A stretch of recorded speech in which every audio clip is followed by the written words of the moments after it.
I've worked with the city for over a year on this project, and a lot of time went into the development and the design and back and forth about all of the text and everything that was to be displayed on the memorial. Each star represents a person who lost their life on September 11th or as a result of September 11th, and just the magnitude of it, and it makes quite an impression when you look at and see the number of stars around on the different walls. The timeline works nicely.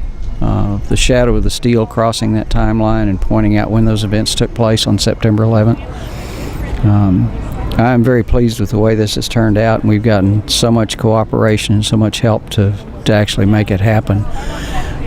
To go from what I had visualized in my head a year ago to what I modeled on the computer a few months later, and then to actually see it take place and see people coming and seeing it and enjoying it and understanding a little better about September 11th. I think that's what it's all about. We were here a couple of days ago, and there was a little girl on a bicycle riding through here in the city park, and we had been asked by her what we were making here, and trying to explain to someone 5 or 6 years old is quite difficult, especially the way I feel about this memorial, because I'm a veteran. I have real feelings for especially this beam that I set, and it means a lot. But trying to explain that to a little girl and get how important this memorial is and it's going to be to this city is quite difficult. And I don't know that I did an adequate job.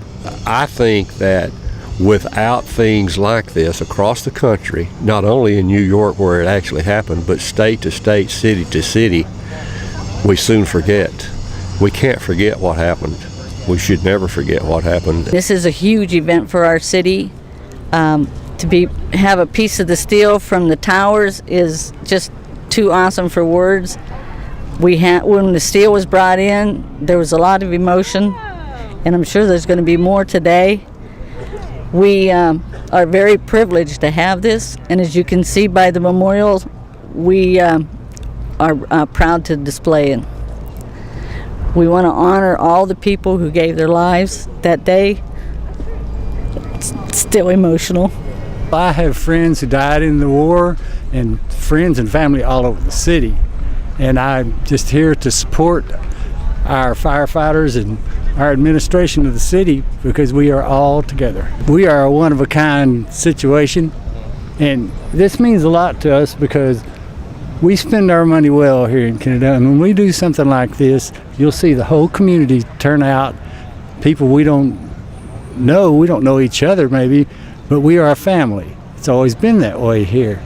So I want my children and grandchildren to know where we come from and what we stand for. This gives them a deep insight of what we do because this shows them what we mean to each other. I intend to carry that on, and I'm sure they will. They learn this in the community and in the church.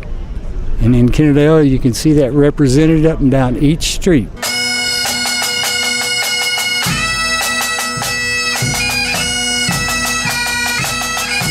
Today is a day that, in many respects, is quite normal. We got the blue sky. If there wasn't so many noises, we probably could hear the song of the mockingbird sing. And the ones that are sitting in the sun, I'm sure you can feel the sunlight hitting you. But unlike all of us here today, there's some of us that can enjoy the rest of the day. They're not walking with us anymore, and we're going to pay tribute to them this morning.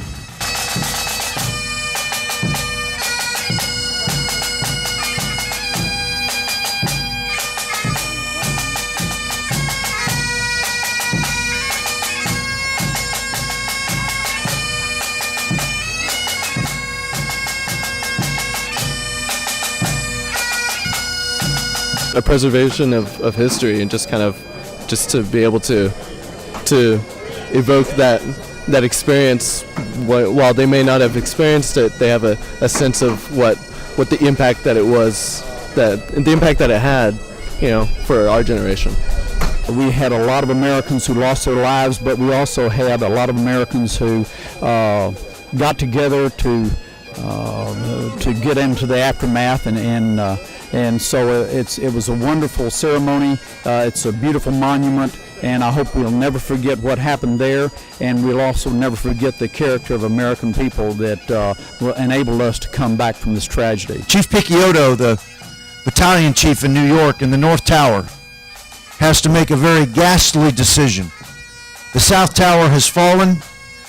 Hundreds and thousands of people, including firefighters and those that stormed into the buildings, have been killed. And Chief Picciotto knows that there may be people still alive in the North Tower, the one that was hit first but will collapse second. But the clock is ticking in his mind, and he has to make a decision. My duty is to save as many lives as I can. And in this case, it was the lives of his fellow firefighters that were below the crash site. And he gives that very difficult order to evacuate the North Tower, leaving those that might still be alive in the north or above the crash site in the tower. But he gives that order to save more lives of those below the crash site in the North Tower before it will collapse. That's a decision about life. All I know is that there's a few crashes, one into the Pentagon, two into the World Trade Center, and then one that ended up crashing into a field in Pennsylvania. I think it means a lot for Kennedale, with us being this small of a city, to get an actual piece of this. I get a sense of pride.